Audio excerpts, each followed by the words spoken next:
Welcome to another episode of the program. I'm Okbayemi Owosheni. We'll start off with business news. The World Trade Organization, WTO, has inaugurated a $1.2 million standard trade development facility in Nigeria to strengthen food safety, amongst others. The Standard Trade Development Facility is a global initiative that seeks to strengthen food safety and animal and plant health capacity in developing countries by encouraging the good use of good practices. While speaking during the event on March 12, 2024, the Director General of the World Trade Organization, Ngozi Okonjo-Iweala, explained that although Nigeria has huge potential in the production and export of cowpea and sesame, the rejection of the two products remains a huge challenge owing to poor transportation and storage of the agricultural products to other parts of the world. According to Iweala, the facility will build the capacities of Nigerian farmers to produce agricultural products that meet export standards. Nigeria is the third largest producer of sesame in Africa, with approximately 500 metric tons produced in 2022 and over 5.2 million metric tons of dried cowpeas produced annually. The Central Bank of Nigeria, CBN, has further increased the exchange rate for calculating custom duties at the nation's seaport by 1.9%.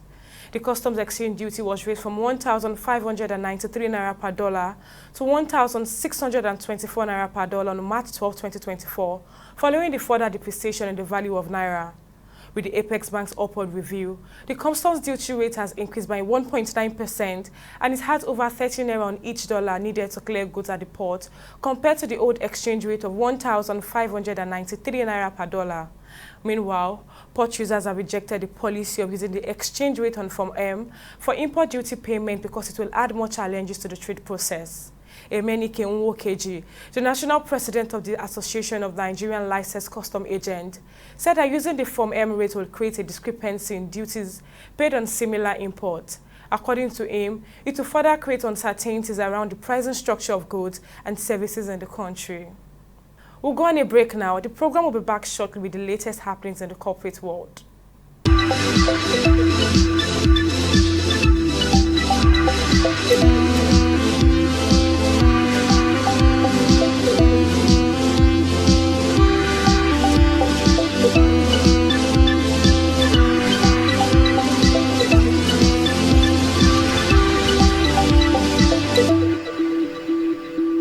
Welcome back.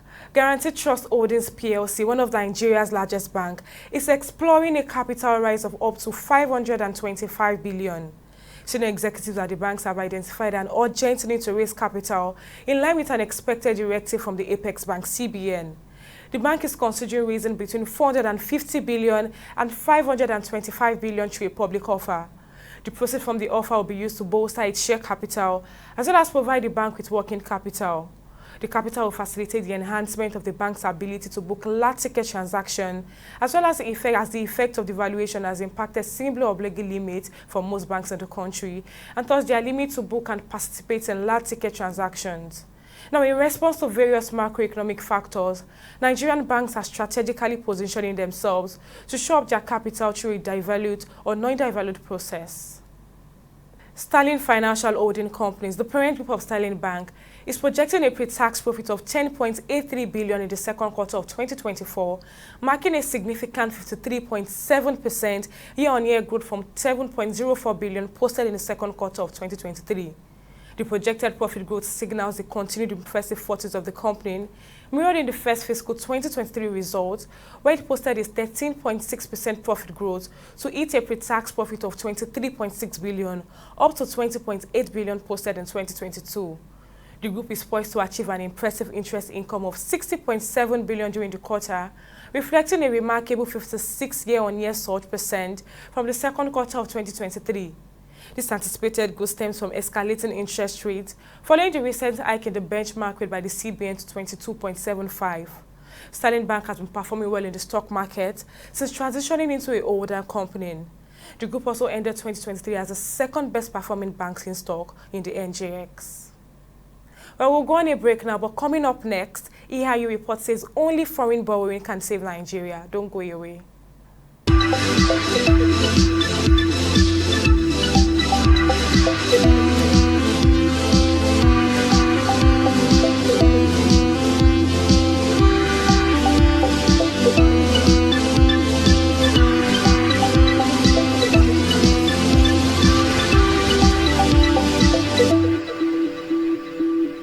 welcome back. The Economics Intelligence Unit, EIU, has released its latest country report on Nigeria, highlighting concerns about the Central Bank of Nigeria's liquidity challenges and the struggling performance of the Naira. According to the report, the CBN lacks the liquidity required to support the national currency, which has faced significant depreciation against the dollar since the unification of the foreign exchange market in June 2023. The EIU suggests that the CBN may need to resort to foreign borrowing to rebuild its buffers as well as meet foreign exchange obligations. The report also indicates that Nigeria has already secured loans from institutions such as the African Export-Import Bank, the African Development Bank, and seeks further funding from the World Bank. However, the report points out contradictions in the government's policies, particularly regarding fuel subsidies and exchange rate liberalization. The Naira has struggled against the dollar since then, and it worsened in February, following a second devaluation, which is about 45%, according to analysts in an attempt to close the gap with the parallel market. This makes it the second worst performing currency in the world after the Lebanese pound. In the report, the EIU said the CBN may need to resort to foreign borrowing to support the Naira, as well as fulfill its foreign exchange obligations. Well, joining me to discuss this further is economist Idris. Thank you for joining me on the program, Mr. Idris. The Economics Intelligence Unit suggests that foreign borrowing may be necessary to support the Naira, as well as fulfill foreign exchange obligations. Now, I would like to know what the risks and benefits associated with this approach are, particularly in the context of Nigeria's economic challenges. The Economic Intelligence Unit, the team are entitled to their own opinion. And indeed, there is absolutely nothing wrong in borrowing, whether local or foreign borrowing. However, Nigerian economy appears to have some fundamental structural issues that need to be addressed. And these issues are not just peculiar or isolated to the foreign exchange issues relating to the valuation of our local currency, the Naira. One can say, look at options, one of which is to go cap in hand in the international capital market, or, go to IMF or the World Bank or other multilateral lending agencies to borrow money with a view to assisting, the valuation of the Naira. Is that the only option? To the best of my knowledge and belief, that certainly cannot be said to be the only option. Indeed, we all know that economics as a subject is a science of alternatives, and every aspect, every issue, every factor can have multiplicity of ways and means of looking at it or addressing a particular subject matter. Yes, like I did say, foreign borrowing can be one of them.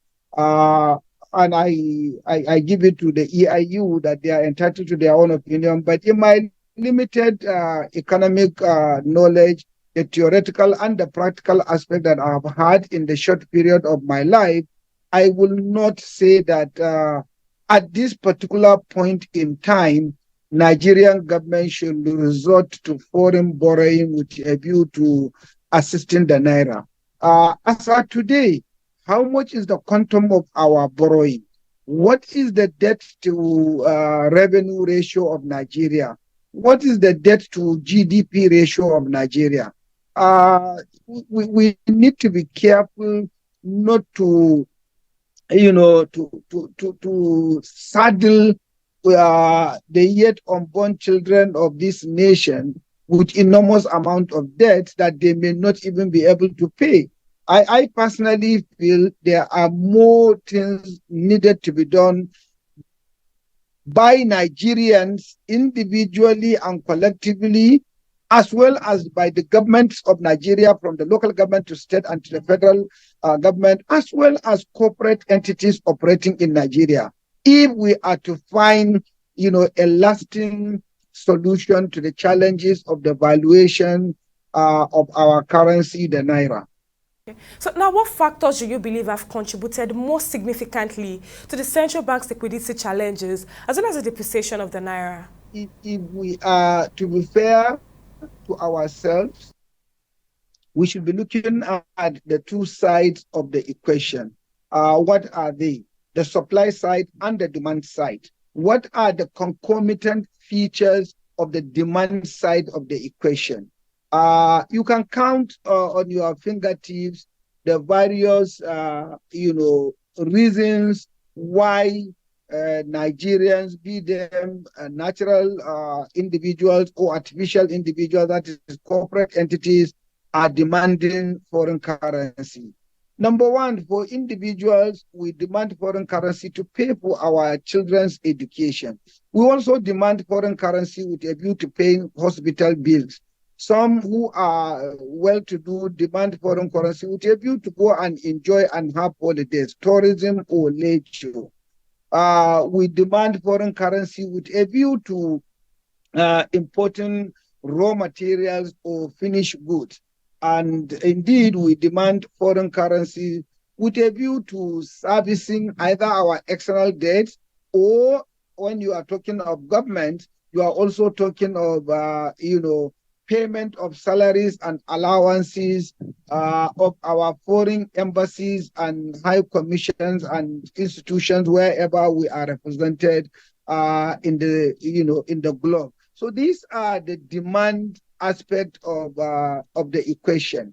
Now, when you interrogate each and every item, from the school fees to hospital bills or medical bills to tourism, can't we have an avenue to manage this demand? Can't we have a way and means of reducing the demand, say, for education? Why do we send our children abroad to study? Simply put, the quality of the education in Nigeria leaves much to be desired. Why can't government, wake up from its slumber and choose at least 3 universities in each of the 6 geopolitical zones, fund them effectively and efficiently, equip them effectively and efficiently so that they can be international standard center for learning, so that we can then reduce the quantum of children going or leaving the country to go to other destination with a view to getting degrees, some of which we can easily provide locally. Again, when you take the medical tourism or the medical expenses that we incur, why can't we get at least 3 to 5, major hospitals in each of the 6 geopolitical zones, equip them, staff them with adequate, materials, so that Nigerians need not to be going abroad for some of these medical attention. That way, you will be doing what? You will be conserving resources, and the demand for dollar will reduce. And when the demand for dollar reduces, the supply side will naturally, either even if it maintains the same level without increment, the price is likely going to be, improving. That means the Naira valuation could improve.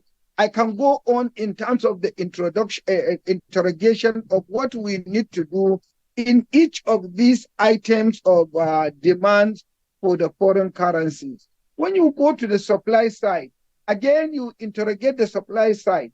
What are the sources of foreign exchange available to Nigeria? Namely, you could say 3, 4, or 5 items. Export of crude petroleum. Number 2, export of natural gas. Number 3, export of agricultural produce. Number 4, diaspora remittances. Number 5, grants, borrowings, and other, what we call invisible transactions.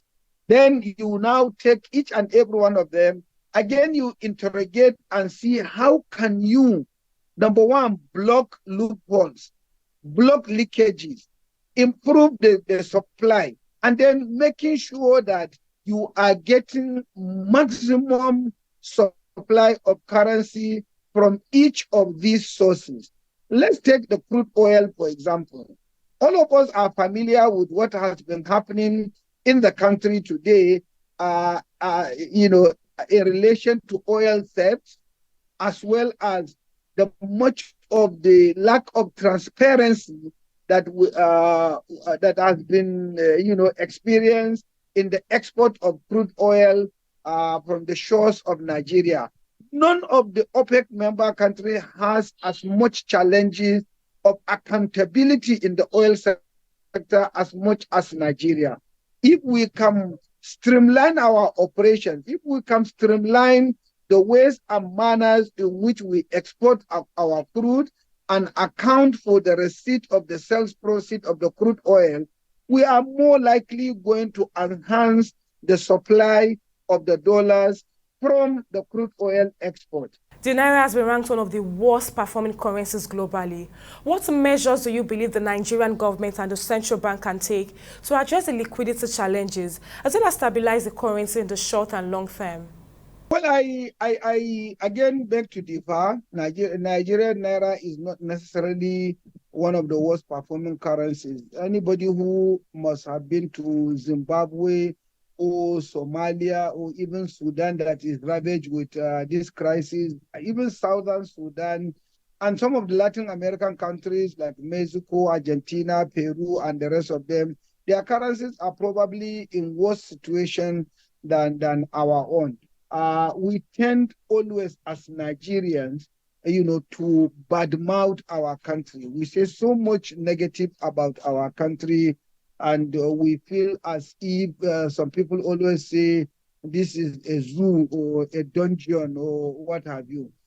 Yes, not aware about it. Nigeria is passing through, particularly the economy is passing through trying times, but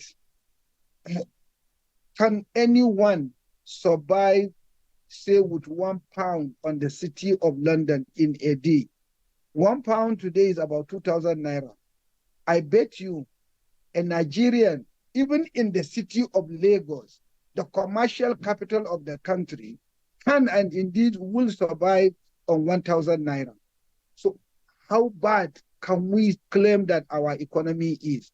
People are able to eat with 250 naira, a decent meal, gari, wedu, or vegetable soup, or samolina with, okro or other kind of swallow soup. People are earning living. I'm not saying that there are no challenges, but we must not be looking at, isolating a problem or an issue without necessarily taking a helicopter view, having a holistic, idea of the situation. Are we in terribly bad state? Yes, economically, yes, we are. Prices are increasing.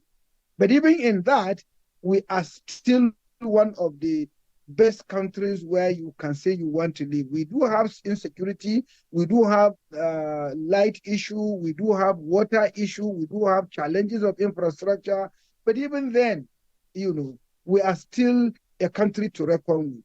In terms of the illiquidity, the central bank is facing and the challenge of valuation of our currency, I've already talked about that, and I have dimensioned the issues, demand and supply, and I have also discussed avenues and areas where I think if we can implement them, we will be able to have, a much better currency to manage. We have multiplicity of agencies. We have Nigerian Export Promotion Council.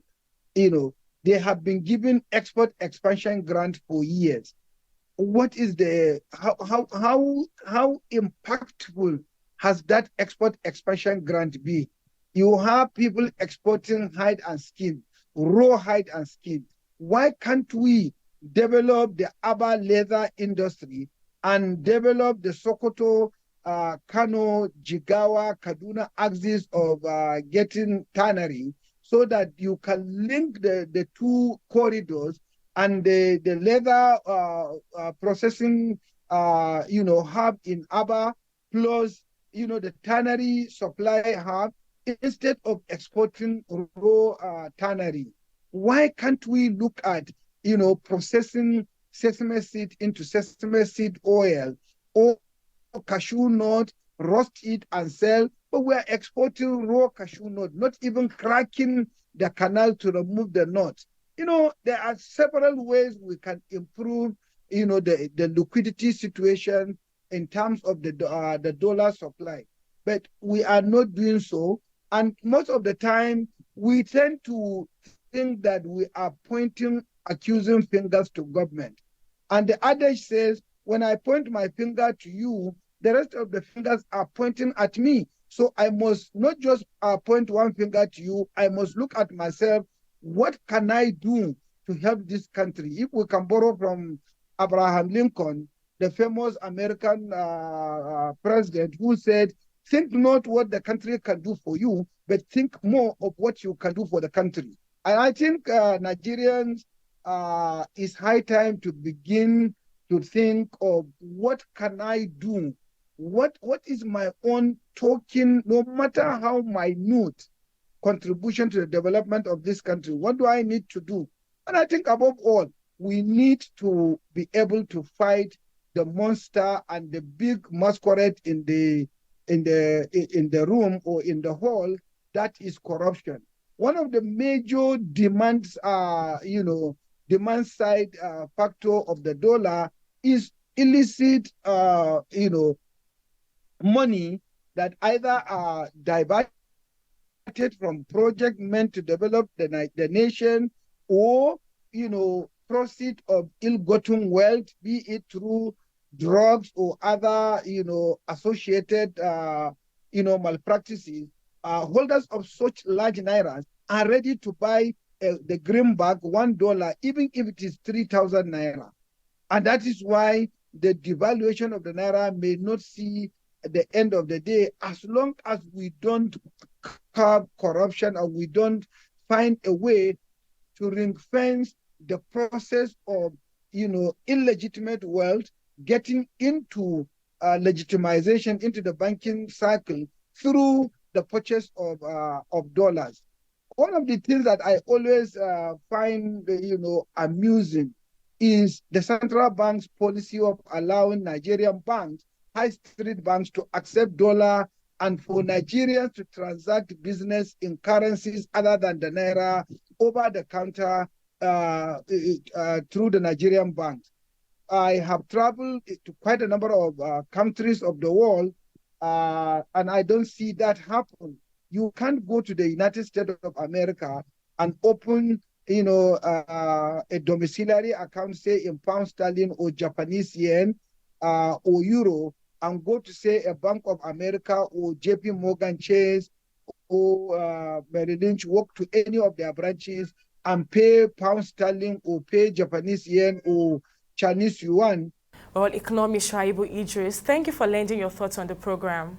That's all we have on this episode of the program. Thank you for watching. We'll see you next time.